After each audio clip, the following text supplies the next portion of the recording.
Cara memelihara ikan diskus sangat dicari dan dianggap oleh banyak orang sebagai raja akuarium air tawar. Tetapi ada beberapa hal yang perlu Anda ketahui sebelum memeliharanya. Diskus adalah ciclit, artinya mereka menunjukkan perawatan induk dan melindungi telur dan burayak mereka dari ikan lain. Mereka membentuk pasangan tetapi ketika tidak dalam pasangan kawin mereka adalah spesies kawanan dan merasa lebih nyaman dalam kelompok besar. Meskipun mereka adalah ciclit, mereka tidak tangguh dan agresif seperti konviks atau Oscar dan sebaliknya dapat menjadi pemalu dan rentan terhadap penindasan dan mungkin kalah bersaing pada waktu makan. Diskus tertekan menunjukkan garis vertikal gelap, dan dapat mematikan warna cerahnya dan menjadi sangat gelap dan terlihat tidak menyenangkan.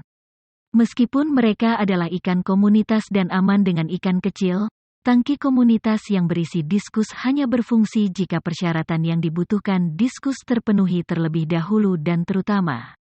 Ukuran tangki diskus dewasa dapat mencapai ukuran piring dan karena tinggi tubuhnya, kebutuhan soaling, dan nafsu makan mereka membutuhkan tangki besar, idealnya 4 kaki panjang dan tinggi 2 kaki untuk kelompok. Buatlah mereka dalam kelompok yang terdiri dari 5 ikan atau lebih, dan idealnya 10 atau lebih untuk mengurangi pertengkaran di antara mereka sendiri.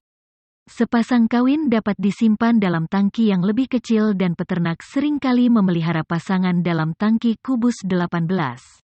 Parameter air diskus liar berasal dari perairan yang sangat hangat, sangat lembut dan asam di Amazon. Di akuarium, diskus liar sulit dipelihara dan tidak ada yang bisa ditoleransi. Dan meskipun diskus yang dibesarkan di tangki Jerman dapat mentolerir air yang lebih keras dengan pH yang lebih tinggi, semua diskus membutuhkan suhu hangat 28 derajat Celcius. Jika diskus Anda berasal dari peternak di timur jauh, mereka akan membutuhkan air asam lembut dan suhu tinggi juga. Gunakan air RO untuk menyediakan air berkualitas tinggi setiap saat, dan lakukan mineralisasi ulang untuk menyediakan elektrolit dan membantu mencegah penurunan pH.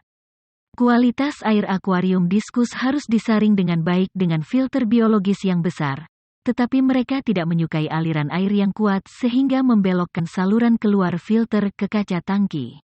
Tangki harus matang untuk diskus dan idealnya disiapkan dan matang selama 6 minggu sebelum menambahkannya. Diskus perlu sering diberi makan sehingga sistem filtrasi harus mampu mengatasi limbahnya dan mengubahnya sebagai amonia dan nitrit harus nol setiap saat. Dekorasi habitat alami diskus mengandung banyak kayu dan daun di atas hamparan pasir halus. Hal ini dapat direplikasi di akuarium diskus meskipun diskus yang dibiakkan dari tangki telah dibesarkan di tangki kaca kosong dan tidak repot dengan dekorasi.